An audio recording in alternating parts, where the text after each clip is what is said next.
So you want an SUV for a growing family, but you don't want a barren fleet special. Well, the Hyundai Tucson has dominated the sales charts, but today we want to see how the newcomer to the segment, the Honda CR-V, stacks up against it.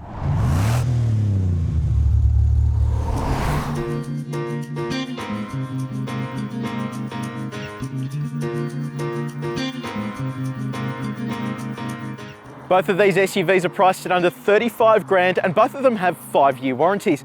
But today we want to see which one of these two is the more compelling purchase. We'll compare these across 3 tests: size for all your family needs, tech to keep the kids happy, and finally how they drive out on the open road. But before we do, let's see what we're playing with. Priced from $33,290, the Honda CR-V VTIS comes in 2-wheel drive, but can also be had in all-wheel drive for an extra $2,200. It measures in at just under 4.6 metres long and 1.85 metres wide, fitted standard with 18-inch alloy wheels and a full-size spare tyre. The Tucson, on the other hand, is priced from $31,150 with a 6-speed manual, but this 6-speed automatic is $33,650. It can also be had with all-wheel drive, but you need to spend almost $40,000 for the privilege. It's just under 4.5 metres long and 1.85 metres wide, and also rides on 18-inch alloy wheels with a full-size spare tyre.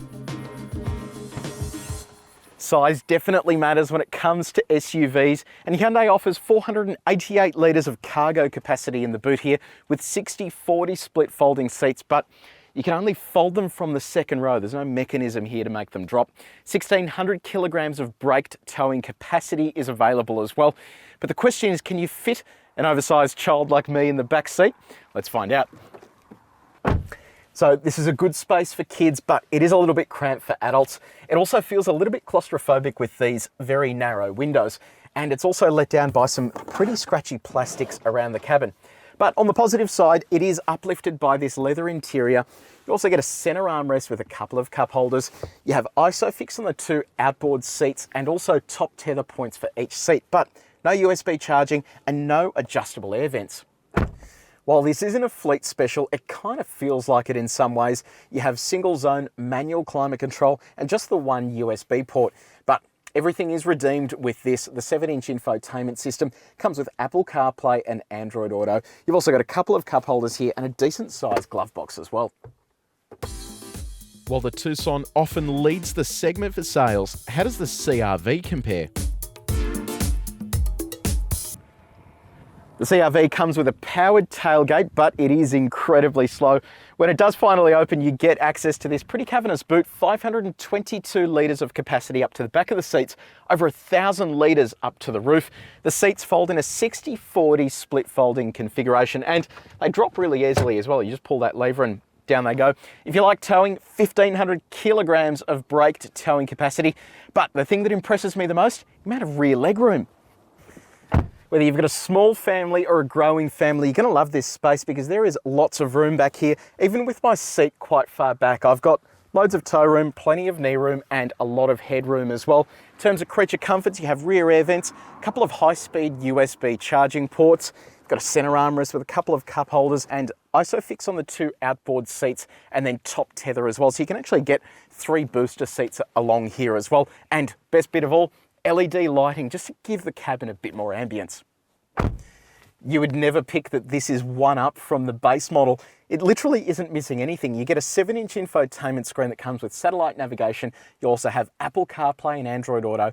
You then have further connectivity with Bluetooth, plus 2 additional USB ports, a HDMI port, and then 2 12-volt sockets. Storage, there is plenty of it, both in the doors and also here. This is probably one of the world's biggest center consoles. It just sort of goes forever.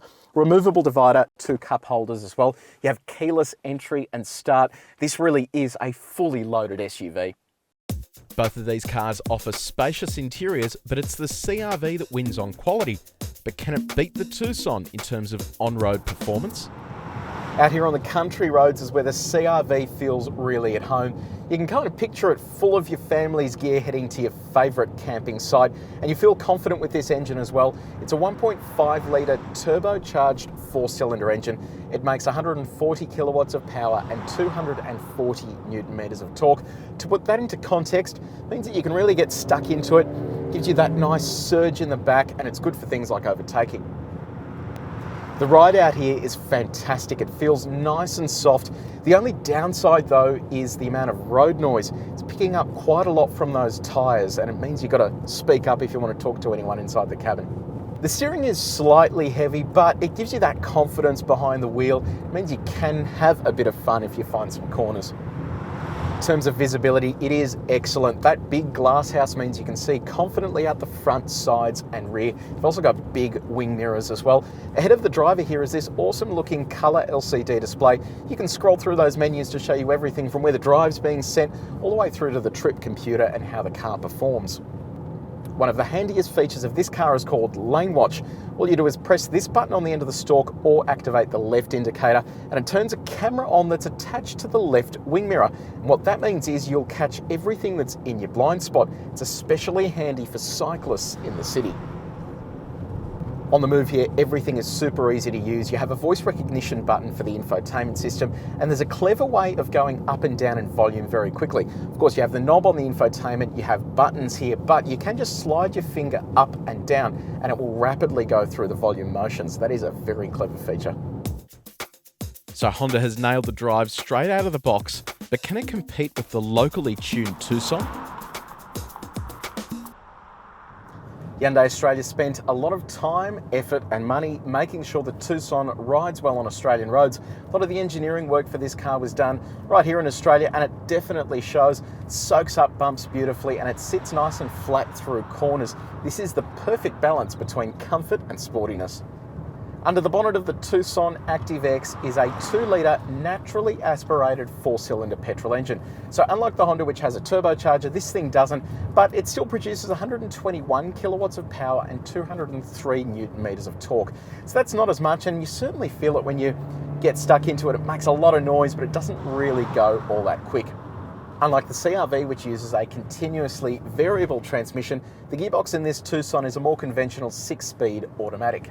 The steering setup is a little lighter than the CR-V, and I kind of prefer this setup. It's a little easier to maneuver, and it's certainly better around slower city conditions.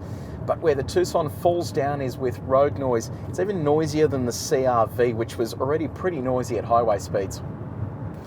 One of the things that is annoying across all Hyundai products is the voice control button.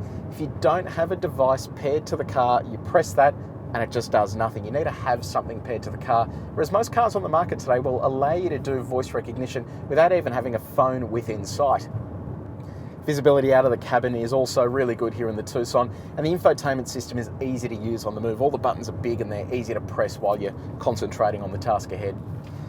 Your critical trip computer functions are held right here in front of the driver. The screen isn't colour, nor is it as big as the CR-V, but it does contain everything you need to see, and it's very easy to scroll through. So despite the Tucson being tuned locally, the CR-V is much closer in terms of on-road performance than I thought it would be. But there can only be one winner. While both of these SUVs are a safe bet, the CR-V well and truly takes this comparison away. It offers excellent value for money and it's loaded with features. And if you're in the market for a medium-sized SUV today, you've got to have a test drive of this thing.